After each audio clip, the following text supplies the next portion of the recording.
श्री स्वामी समर्थ. नमस्कार मंडळी. तर मंडळी, तुम्हाला सुद्धा तुमच्या आयुष्यामध्ये सगळं काही छान हवं असेल, तुमच्याकडे ऐश्वर्य, समृद्धी, यश, आरोग्य, सौभाग्य तुम्हाला हवं असेल, तर रोज सकाळी उठल्याबरोबर तुम्हाला तुमच्या घरामध्ये हे 2 मंत्र लावायचे आहेत आणि शक्य असेल तर ते तुम्हाला पठणसुद्धा करायचे आहेत, म्हणजेच म्हणायचे सुद्धा आहेत.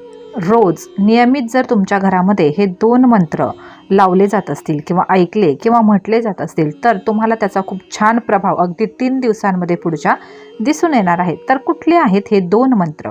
तर मंडळी, त्यातला पहिला सगळ्यात महत्त्वाचा आणि सगळ्या अडचणी, आपल्या आयुष्यातले सगळे मोठे अडथळे दूर करणारा आणि आपल्याला सगळं काही मिळवून देणारा सगळ्यात महत्त्वाचा मंत्र म्हणजे विष्णुदेवांचा, भगवान विष्णूंचा विष्णू सहस्त्रनाम. हे आपल्याला आपल्या घरामध्ये लावायचं आहे आणि म्हणायचं आहे. आणि त्यानंतर आपल्याला म्हणायचं आहे श्री सुक्तम. ते सुद्धा तुम्हाला म्हणायचं आहे किंवा लावायचं आहे आणि त्याचा लवकरच तुम्हाला छान प्रभाव दिसून येणार आहे. श्री स्वामी समर्थ.